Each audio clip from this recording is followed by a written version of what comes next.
Receiving honest feedback on your game is one of the most critical parts of game development. Of course, because we create games for other people, we need to understand what other people's experiences are like when they're playing our games. Now, I know it's incredibly easy for many of us game developers to just want to stay inside and work on our own projects in isolation, especially in the current times that we're going through. However, it's still extremely important to gather feedback on your game from other people. And so I know that many of you are aware of this already, and a lot of times when you're looking for feedback, you'll turn to your friends and family for feedback, which is a really great first step to do because you are kind of like putting yourself out there, you're getting your game in the hands of other people, and it's going to help you start to understand what players are experiencing when they're playing your game for the first time. And also, you're going to watch them do, all sorts of things that you never intended them to do, and they're going to break your games in some of the most ridiculous ways. And so, of course, it's good to learn those types of things well before the release of your game.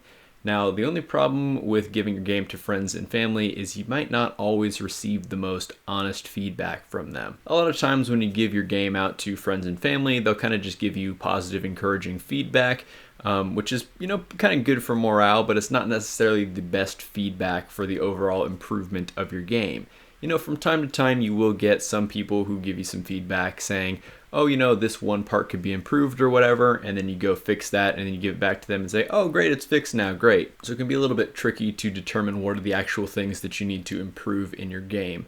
Also, a lot of times, your friends and family aren't necessarily going to fall into the target demographic of the game that you're creating, and a lot of times these types of people may not even really play games all that much, so it's going to be kind of difficult for them to kind of gauge what works and what doesn't compared to other video games. And let's be honest, is your mom really playing turn-based tactical role-playing games on the weekends?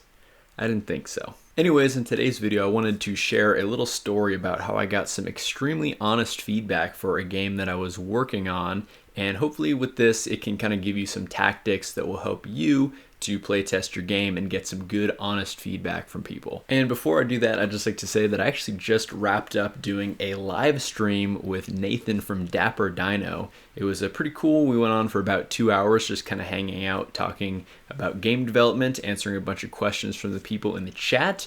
So we'll leave a link down in the description below where you can go check that out.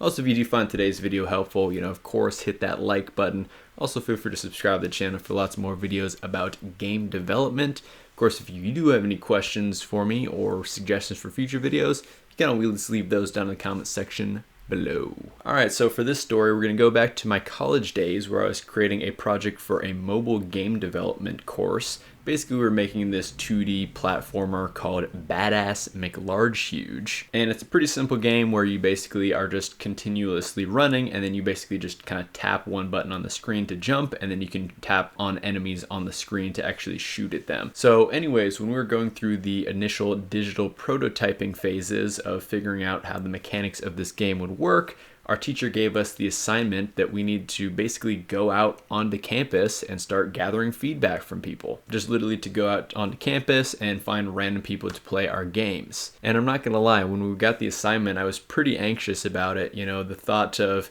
finding random people to play my game and ask them to give me feedback on it was pretty terrifying to me. So anyways, basically what happened is he ended class a little bit early that day so that we could go out onto campus and actually gather feedback on our game. And so the first thing that he kind of mentioned was like, hey, literally just go stand outside the library and ask for people to play your game. And of course, it's incredibly easy because it's a mobile game development class and we have the game loaded on our mobile phones. We can literally just give the phones to people and, have them play it and ask them to provide some feedback on it. So we had 4 of us in the group who were making this game, and so we basically just kind of followed his advice. We went right outside the library, and at the time it was kind of this transition period in between the classes. So there's a bunch of people, walking through that area of the library, going in and out of the library. And so we were basically just standing right outside the doors saying, hey, can you play our game? Can you play our game? And everyone was just kind of like, nope, or just kept walking. We weren't getting like any response, not even anyone who was like mildly interested. Everyone was just kind of,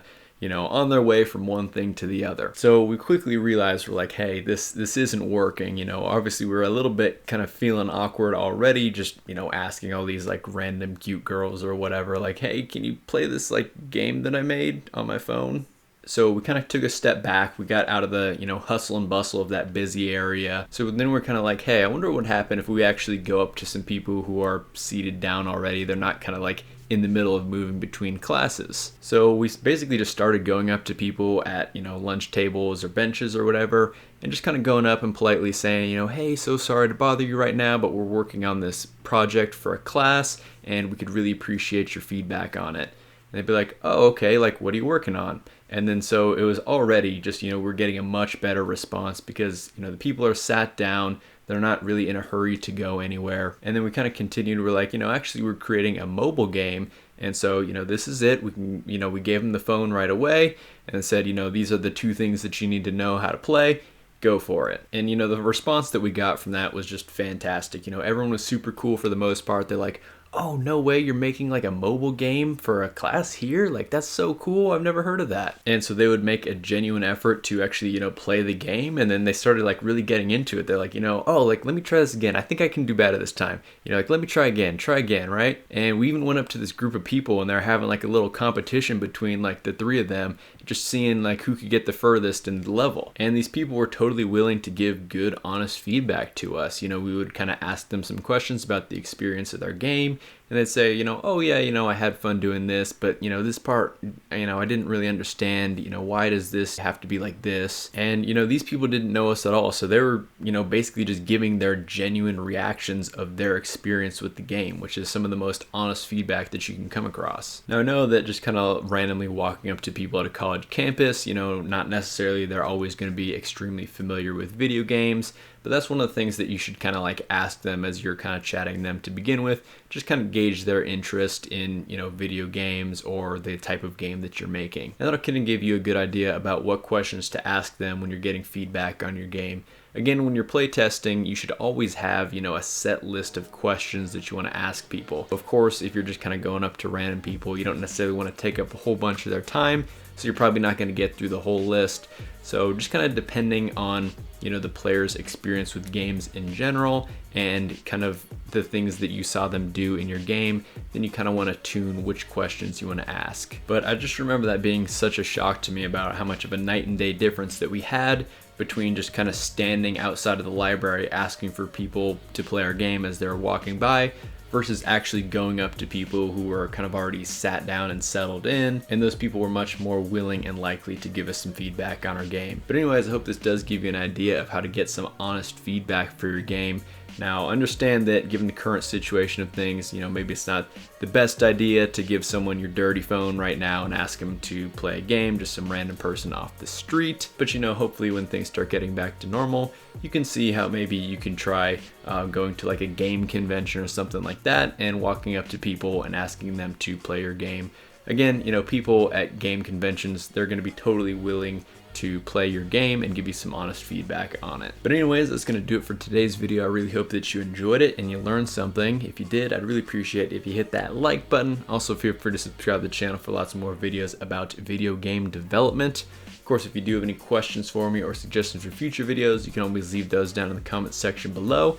And don't forget to check out that stream that I did the other day with Dapper Dino. It was a ton of fun. I think there's a lot of good information in there for you all. So anyways, I hope you all have a fantastic rest of your day, and I'll see you in the next one.